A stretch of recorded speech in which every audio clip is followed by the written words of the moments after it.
So it's almost 10-minute walk from my office to imaging center, जहाँ पे मैं अपने samples का microscopy करूँगी.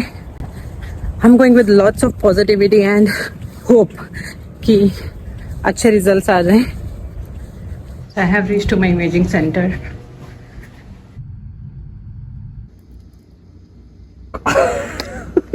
Oh, it's brittle. Well, I got it right at that socket. You're an expert. Not really. I'm trying to be so careful. The proboscis is in the way. Oh, good job. It's not as good.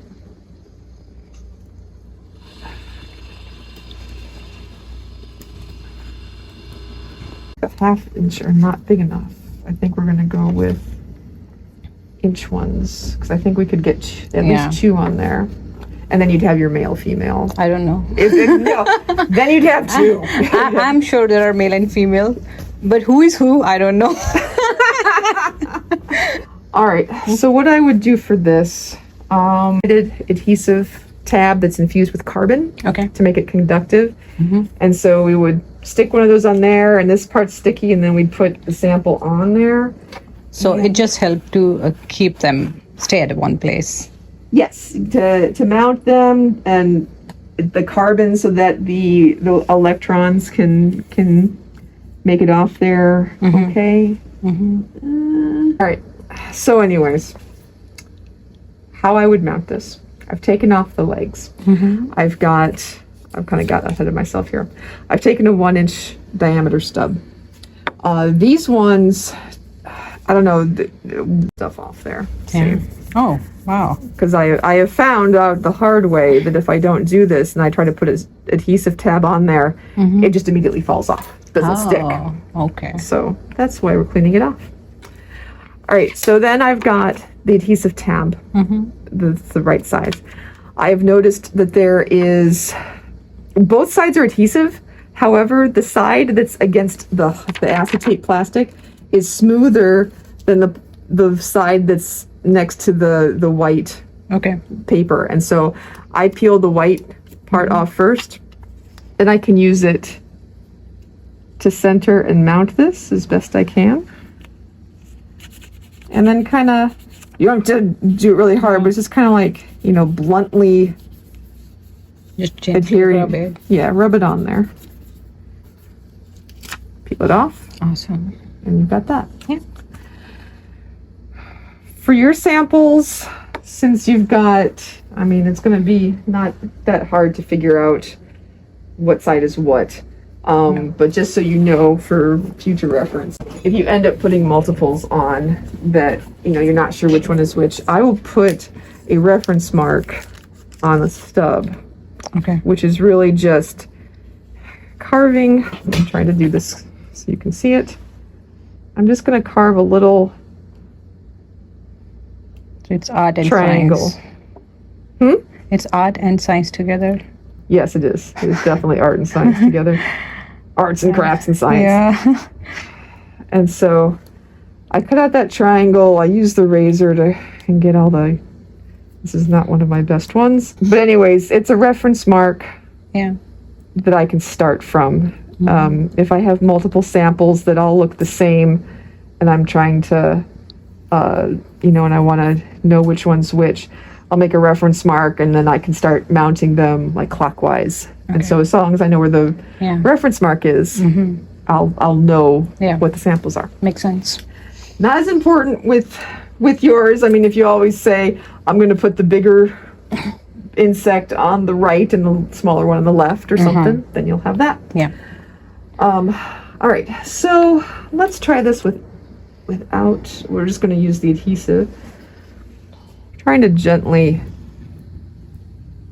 make sure that it's sticking, mm-hmm. that it's a good connection. Mm-hmm.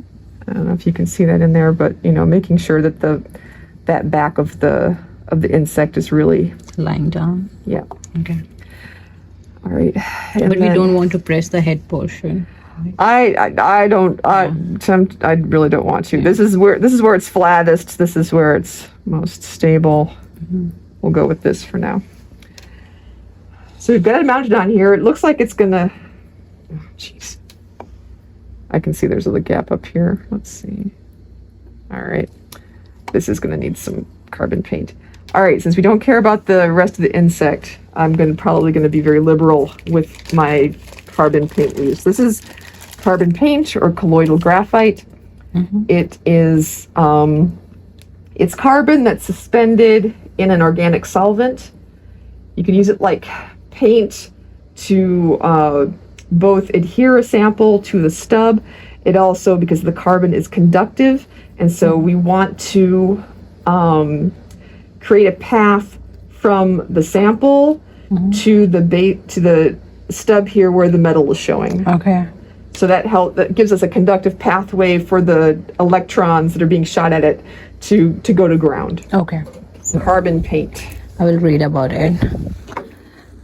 And it provides paths to the electrons too. Yep, it provides a conductive path and also helps with sample mounting, with making sure the sample stays put. Okay. Right. I'm using a toothpick to apply it.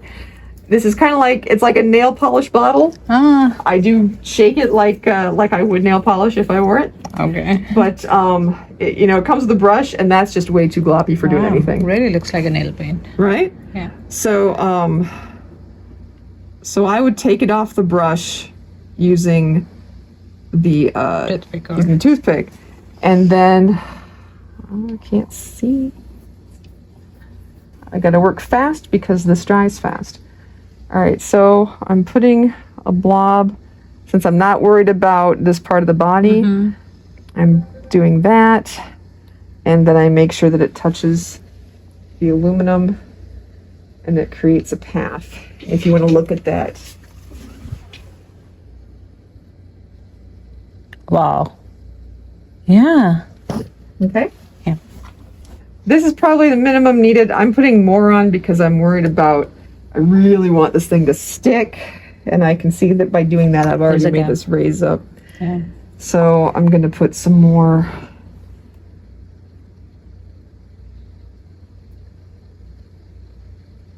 This may be an argument for using just paint to mount your samples and not worrying about the adhesive tab. Because as you put this on, it's drying very quickly. Yeah. It's also it'll shrink a bit, it'll retract a bit. So even if you think you've really gotten into a nook and cranny, you got to check it after it's dry and see if it's shrunk down and not filled up as much space as you thought. What we're going to do first, check the sample has been mounted on a stub and is suitable or for our coder. We want to make sure that the carbon paint is dried. You don't want to put wet carbon paint in there because we want that. We've got that vacuum. We don't want that liquid turning into a gas and coating the inside. First, we're going to open the valve on the argon gas. So that's this over here. The camera was off. Oh no! Okay. Well, I can just record it and keep in mind that it should be 0.35. It should be between 0.3 and 0.4. 0.3 and 0.4. Yep. Okay. And what does it indicate? That's the pressure in bars. Okay. So check the regulator gauge. The gauge on the left is reading about 0.3 to 0.4 bars. Okay. So it's that one. Okay. All right. So now you're going to open the lid on the chamber. So you saw me do this once before. Yes. Okay. Note that this hinge here is a little different. It's got some give in the vertical axis here, and that's okay. So you lift this up, and then you're going to remove this glass cylinder and place it on a paper towel or a Kim wipe, and that will give you better access to where the samples are going to go. All right, so let's see. To accommodate your recording of this, I'm going to do one run through of the first part demonstrating this. Okay. I'm not going to do the run. And then I will have you do all of this and get it ready. Okay. All right.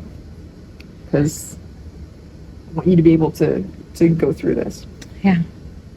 Okay. So we've got the glass cylinder removed. Then we're going to put our samples in the chamber. Now, these four corners here are usually for our smaller stubs, the ones that are 1/2 inch in diameter. Okay. The center hole is where we would put the large 1 inch diameter. Yeah. It's not really made for having stubs in it. There's a screw down there. That's kind of what it's for. So it's a little bigger than the other holes. So in the directions, it talks about using some parafilm to wrap around the base, the pin of your stub to give it a wider diameter to make it stay. Since that was written, I believe somebody has shoved a piece of parafilm in there, and so it can stay okay by itself. Okay. Like that. You don't have to wrap anything around. All right. So the sample will go in there. It's got a good fit. It's not going to rattle around as it moves. Now, to prepare the stage can be tilted and it can rotate. To tilt the stage, you're going to grab one side with your left hand and then use your right hand to move this large knob, and you can tilt the stage probably about 20 degrees or so. All right. The reason the directions say to hold on to the chamber with your other hand is because this can come off. If it hasn't been used for a while, turning the knob will take all of this with it. No, we don't want that. No, we do not. So that's why, keep this secure and tilt it. Okay. This is the large black knob. On it is the small black knob. So we're going to turn it clockwise 1 click, and that's going to start the motorized stage, and it's going to start rotating. We want that going on during the coating so that we get good coverage all the way around. Okay. It helps with getting with exposing other areas to the metal. Okay. The black knob tilts the stage. The large black knob tilts the stage. The small black knob starts the rotating stage motor. Yeah. Okay. And then you would reassemble this. Take the glass cylinder. Make sure it's resting well on that O-ring. And then you close the lid. And again, make sure it rests well on that cylinder. Okay. Sometimes if it's off by a little bit, I'm trying to do this on purpose now, which is tougher.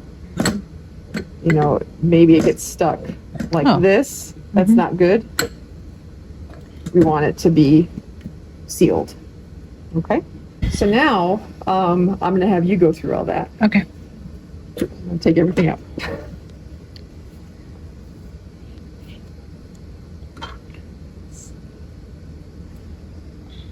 Yeah. Would you mind to hold the camera? No, because I can just mess up with the angles. Okay. So what do you want me to do? Is it recording currently? Yes, it is. Yes, it is. All right. Okay, so first you're going to turn on the power to both the boxes. You're going to turn on the red power switch there. It's going to start the vacuum, so it's already pumping this down. And then you're going to turn on the power to the thickness control box. We'll get a readout there. So now on the thickness controller, we want to check the parameters and make any changes. First, we want to check that the metal density is correct. So you're going to press and release the density button. So press and release. Okay. Yep. So 16.38. So it's gone now. Okay, go ahead and do it again. Yep, that's fine. Okay. We just want to check the status. Okay. So it's gonna go back to showing us the thickness, which is not right anyways because it needs to be 0. So, but it's already set now. Yes, it is. It's Okay. we want it to be 16.38. Okay. And you've checked and confirmed that it is. Okay. All right. Now we want to check the tooling factor. So this is a multiplier for the metal thickness. If we are coating a very flat sample, say we had bacteria on a cover slip, we would use a tooling factor of 1. Okay. If we were sputter coating a piece of toast, Okay. we would use a tooling factor of maybe like 1.4 or 1.6. Okay. It's a multiplier because, maybe on that surface we'd have 1.4, but down further into the nooks and crannies, it wouldn't be that much yet. Okay. So that tooling factor helps us make sure that it's those deeper areas that aren't as reachable by the metal are indeed coated. Okay. And in our case, we will go for 1.4. I think we are, because the bug itself has a lot of topology and it's got a lot of hairs. Yeah. So I would go with 1.4. So what we're going to do, you're going to, let's see. Tooling? Press and release the tooling. It's already 1.4. Yep. Okay, so we can just change the value from here. You can. So if you press and release the tooling button and then use the arrow keys, it will show you the last 4 values. So go ahead and do that. Press and release tooling. Use the arrow keys to cycle through. Press. Yep. So it's like 1.2, 1.0, 1.0, 1.4. So will it be like set to 1.4 again, or I have to press the? We'll stay 1.4 until you change it. Okay, so how to change it? Like, if I want to change something. So if somebody had left it at 1.0 and say you look, it's like, oh my gosh, that's 1.0. Then you would press the button and go to the arrows and cycle through until you find it. And when you finally press the set button? Nope. When you find it, you leave it there, and then it will be that. Okay. So it will get out of that change mode in like 5 seconds or less, or maybe 3 seconds. But if we want to double check if it has been changed or not, so then you can just press the button and look. Okay.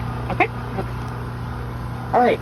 So we're at 1.4 tooling factor. Now we want to check. We want to set our thickness. So you're gonna. I know it doesn't say it. So this terminator button. You're going to press and hold the terminator button. Press and hold. Yep. And it's going to show you 2 nanometers. And you can see that decimal point was flashing. That means, while it's flashing, that means you can use the arrow keys to change it. Okay. So we're going to stay with 2 nanometers for yours and see how that goes. We can always add more metal. We can't take away metal. Okay. So we'll try it with 2 nanometers of metal with a 1.4 tooling factor. All right. And you'll want to remember those values for when you start doing this by yourself. Okay. So I can write it down somewhere. Yes. Okay. So we have a 2 nanometer thickness. We have a 1.4 tooling factor. This density should always be there. Nobody should be changing it, so you don't have to write that down. Okay, awesome. It's the thickness and the tooling factor that you'll want to keep track of. Yeah. So then we need to check. We want to confirm the sputter current value. Current meaning electricity, not current meaning now. So there's the set MA. So set microamps. So you're gonna press and hold that. And hold for just few seconds. So we're going to stop the sample from rotating. So go ahead and turn the small knob to the left. 1 click. This one? Yes. To the left? Correct. That's all? Yep. So it stopped rotating on the inside. Okay. Then you're going to turn the large knob counterclockwise to straighten out the stage. Okay. That's fine. All right. So now you're going to turn off the controller box and turn off the main box. So the vacuum is stopped. So air is coming into the chamber, and when the pressure equalizes, we'll be able to open the lid. Doesn't take that long. Okay. Probably another 5 seconds, and then you'll be able to try it. So actually, try it right about now. See if the lid opens. Yes. Yes, it is. There you go. Oh, gold plating. Can I make them earrings? Hopefully the gold palladium doesn't look as yellow as real gold. I So know. Well, I'm working in a science. My gold doesn't look yellow. So go ahead, take the stub. So go ahead and put that on in the wood block. Okay. Here you go, my kids. All right. And go ahead and reassemble the chamber. Put the glass cylinder back.